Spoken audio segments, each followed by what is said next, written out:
Mohanavani Telugu podcast వింటున్న శ్రోతలందరికీ హృదయపూర్వక ధన్యవాదాలు. ముందుగా అందరికీ శుభ గురువారం. ఆ సాయినాథుని యొక్క ఆశీస్సులు, కరుణా కటాక్షాలు మీ కలలు సాకారం కావాలని చెప్పి ఆ సాయినాథుని కోరుకుంటూ మన కార్యక్రమంలోకి వెళ్ళిపోదాం. ప్రతి గురువారం ప్రత్యేకంగా మీకు వినిపిస్తున్న కార్యక్రమం సాయి కుటుంబం. భక్తుల అనుభవాలు, సాయి లీలల గురించి మనం ఎన్నో కథలు చెప్పుకుంటున్నాము, వింటున్నాము, ఆనందిస్తున్నాము. ఈరోజు కూడా మీకు ఒక అద్భుతమైన కథను వినిపిస్తాను. పదండి, అందరం కలిసి తన్మయత్వంతో ఆ కథను విందాం. సాయి రామ్ సాయి రామ్ ప్యార్ సే బోలో సాయి రామ్ సాయి రామ్ సాయి రామ్ ప్యార్ సే బోలో సాయి రామ్. సాయి కుటుంబం షిరిడి సాయి కుటుంబం. దోష విముక్తికి బాబా అభయం ఇచ్చారు. ఎవరికి ఏ దోషం వచ్చింది, వారిని బాబా ఏ రకంగా అభయం ఇచ్చారు, ఎలా కాపాడారు అనేది ఈ కథలోకి వెళ్ళి తెలుసుకుందాం. జీజీ శ్రియాన్ అనబడే వ్యక్తికి తన పై అధికారి చాలా చిన్న కారణానికి గాను జరిమానా విధించాడు. అయితే శ్రియాన్ ఆ జరిమానాను అవమానకరమైన విషయంగా భావించి బాగా నొచ్చుకున్నాడు. అతడు తన అధికారి చేసిన అవమానానికి తట్టుకోలేక బాబాను శరణు వేడాడు. ఆ సాయంకాలం ఇంటికి తిరిగి వచ్చిన తరువాత బాబా చిత్రపటం దగ్గర నిలబడి తన ఆవేదన విన్నవించుకున్నాడు. బాబా, మీకు తెలుసు కదా, ఆ జరిమానా వల్లనే నేనింతగా బాధపడుతున్నాను.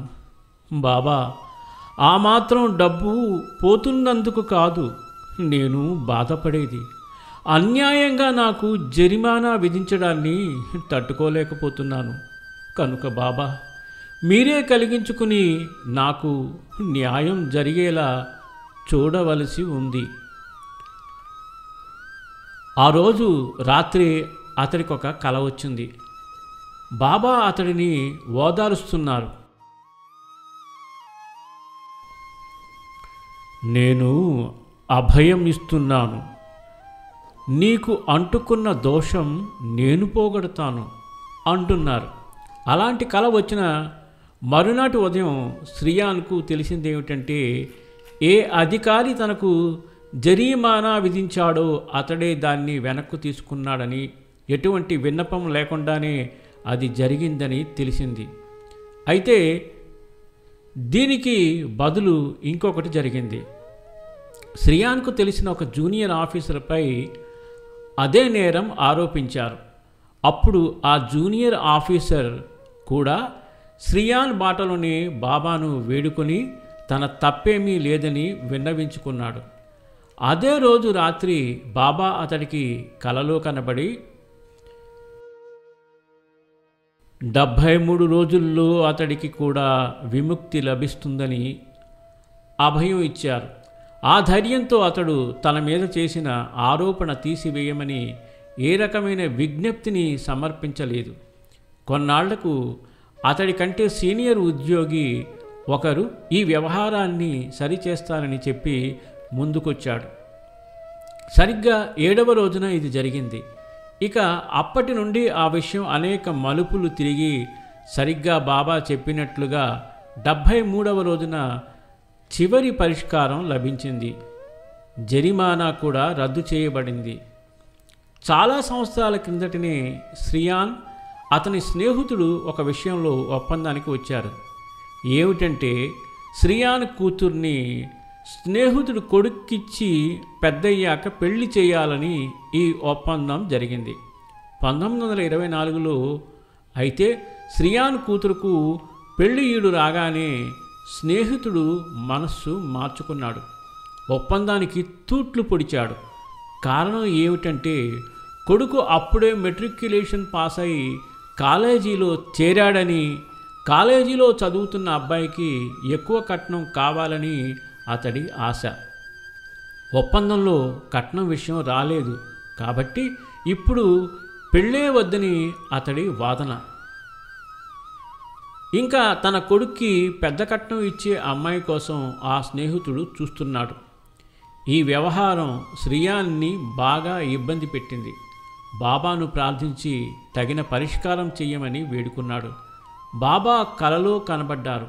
అదే పెళ్లి కొడుకు 2 సంవత్సరాల తర్వాత వచ్చి చేసుకుంటాడని అభయం ఇచ్చారు. ఇంతలో ఆ కుర్రవాడికి పెద్ద కట్నం ఇచ్చే ఇంకొక సంబంధం కుదురుతున్నదన్న వార్త శ్రీయాన్ విన్నాడు. దాంతో భయపడి బాబాను పదే పదే వేడుకొని రక్షించమన్నాడు. తిరిగి బాబా కలలోకి వచ్చారు. అంతా బాగానే జరుగుతుంది, నీ కూతురు అదే అబ్బాయిని చేసుకుంటుంది అన్నారు. ఆ స్నేహితుడు మాత్రం పెద్ద కట్నం ఇచ్చే పిల్ల కోసం విశ్వ ప్రయత్నాలు చేస్తూనే ఉన్నాడు. కానీ వచ్చిన ప్రతి సంబంధం ఏదో కారణం చేత కుదరకుండా పోతోంది. పెళ్లి కొడుకు తండ్రి చేసే వ్యవహారంతో విసుక్కుపోయాడు. పడుకుంటే నిద్ర రావడం మానివేసింది. పిల్లాడి అంతరంగం శ్రియాన్ కూతుర్ని చేసుకుందుకే మొగ్గు చూపుతోంది.